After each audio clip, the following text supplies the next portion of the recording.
Inter ఫలితాల్లో అవకతవకలపై విద్యార్థులు తల్లిదండ్రుల ఆందోళనలు కొనసాగుతున్నాయి. ఒక్కో పేపర్ రీవాల్యుయేషన్ కు 600 రూపాయలు ఎక్కడి నుంచి తెచ్చి కట్టాలని విద్యార్థుల తల్లిదండ్రులు ప్రశ్నిస్తున్నారు.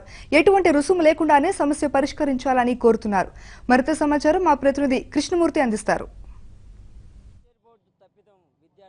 భవిష్యత్తుపై ప్రశ్నార్థకంగా మారింది. మనం చూడొచ్చు ప్రతి ఒక్కరు తల్లిదండ్రులు కూడా వారి పిల్లల్ని తీసుకొని కూడా బోర్డుకు వచ్చి ఆందోళన చేసిన పరిస్థితి కనిపిస్తుంది. ఎందుకంటే ఇక్కడికి వచ్చిన వారంతా పేదరికం వాళ్ళే. దాదాపుగా ఇప్పుడు రివాల్యుయేషన్ రికౌంటింగ్ అంటూ ఇప్పుడు ఒక ప్రాజెక్టుని తీసుకొచ్చారు. కానీ దానివల్ల మాకు ఒరిగేది ఏముంది?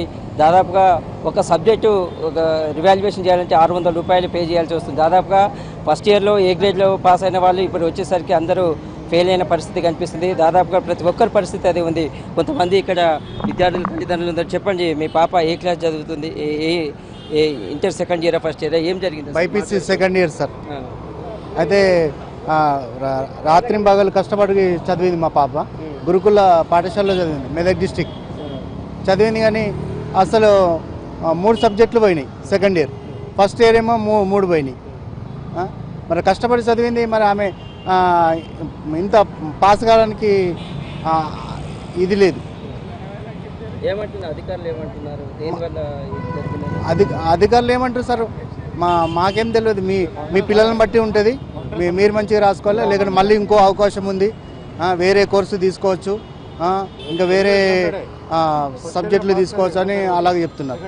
మా పాపనైతే అస్సలు అన్నం తింటలేదు, రోజు ఏడుస్తుంది. మరి ఎగ్జామ్ ఎట్లా రాసినావు? ఎందుకు మార్కులు తక్కువ వచ్చాయి? ఎందుకు ఫెయిల్ అయినావు? నేను మంచిగా రాసాను, చాలా కష్టపడినా. అసలు నిద్ర కూడా పట్టట్లేదు. అసలు ఇంత కష్టపడి రాసా కానీ పాస్ మార్క్స్ కూడా వేయచ్చు కదా. పాస్ మార్క్స్ కూడా వేయలేదు వాళ్ళు.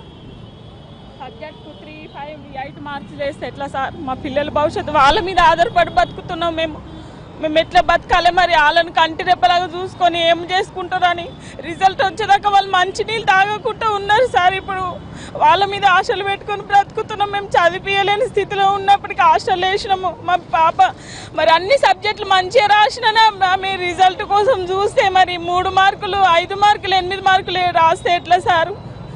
ఎప్పుడు ఏ సమయంలో మరి ఎంతమంది పిల్లలు ఆత్మహత్య చేసుకున్నారు? మరి వాళ్ళ ప్రాణాలు అయితే ఇయ్యలేరు కదా సార్. మీరైతే ఇది న్యాయం చేయాలి సార్. మాకు ఏం చేస్తారో అధికారులు న్యాయం చేయాలి. మళ్ళీ పేపర్ కలెక్షన్ చేసి మా పిల్లలకు న్యాయం చేయాలి సార్. వాళ్ళ మీద భవిష్యత్తు వాళ్ళ మీద ఆధారపడి మరి ఏదో ఒకటి వాళ్ళు ఇంటర్ పాస్ అయితేనే కదా వాళ్ళ కాళ్ళ మీద వాళ్ళ భవిష్యత్తు నిలబడి ఉంటుంది సార్. అధికారులు మాకు న్యాయం చేయాలని కోరుకుంటున్నాం సార్. ఎవరిని చూసినా కన్నీళ్ళే కనిపిస్తున్నాయి. మనం చూద్దాం మరొక విద్యార్థి సమస్య. బచ్చీకో तेलुगु पेपर एग्जामटेड है. फर्स्ट ईयर का रिजल्ट देखिए साहब आप, एग्जामटेड पास है. सेकेंड ईयर में वो बच्चों को फेल कर दिया एब्सेंट बोल के. ये वेरिएशन क्या गुस्सा भी है? कंप्यूटराइज के ज़माने में ऐसे ब्लंडर्स हुए तो बच्चों के फ्यूचर का क्या होगा? हमारे केसीआर साहब से और एजुकेशन डिपार्टमेंट के जो मिनिस्टर साहब है उनसे दरख्वास्त है कि फ़ौरन इस पर कुछ एक्शन ले, रिजल्ट्स को फिर से जो वो करे करके बच्चों के फ्यूचर को सेव करे. कई बच्चे ऐसे हैं जो इतना डिस्परेट हो गए, सुसाइड अटेम्प्ट करने का से कोशिश कर रहे हैं वो लोग. ऐसे सिली ब्लंडर्स, इतने ब्रिलियंट स्टूडेंट्स हैं, सेकेंड ईयर में परफॉर्मेंस ऐसा कैसा गिरता साहब?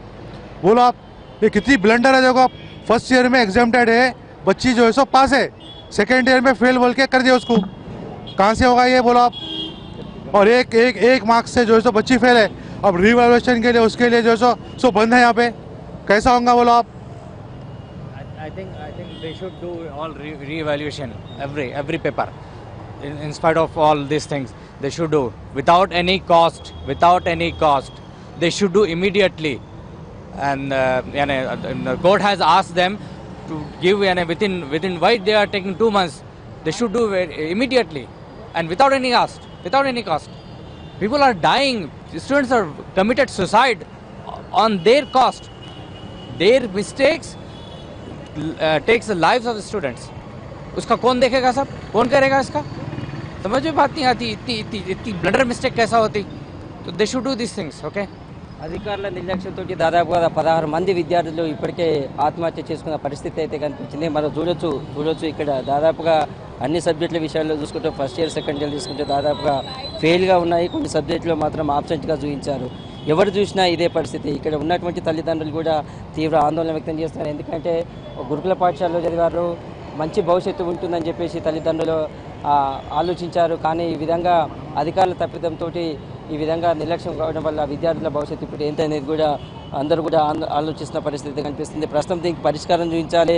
రివాల్యుయేషన్ రీకౌంటింగ్ విషయంలో మేము ప్రతి ఒక్క సబ్జెక్ట్ కూడా 600 రూపాయలు చెల్లించాలి. కానీ అధికారులు తప్పిదం కాబట్టి వాళ్ళే ఈ సవరణ చేయాలి. ఎలాంటి ఫీజు లేకుండా మాకు ఈ విధంగా న్యాయం చేయాలని చెప్పేసి కూడా కోరుతున్న పరిస్థితి కనిపిస్తుంది. దీనిపై కూడా ఇంటర్ బోర్డుకు సంబంధించి అదేవిధంగా విద్యాశాఖకు సంబంధించి మాత్రము ఇప్పటికే హైకోర్టు సీరియస్గా ఉంది. గణాంకాలు కాదు, వారికి సంబంధించి ఎలాంటి పరిష్కారాలు చూపిస్తారో వెంటనే చూపించాలని చెప్పేసి కూడా హైకోర్టు ఆదేశించింది. సోమవారం రోజు విద్యాశాఖ కార్యదర్శితో పాటు ఇంటర్ బోర్డు కార్యదర్శి ఇద్దరు కూడా కోర్టు ముందు హాజరు కావాలని చెప్పేసి కూడా ఆదేశించడం జరిగింది. మరి విద్యార్థులకు ఎలాంటి న్యాయం జరుగుతుందో వెయిట్ చేయాల్సిన అవసరం ఉంది. విజయ రెడ్డితో కృష్ణమూర్తి, ఏబిఎన్ ఆంధ్రజ్యోతి, హైదరాబాద్.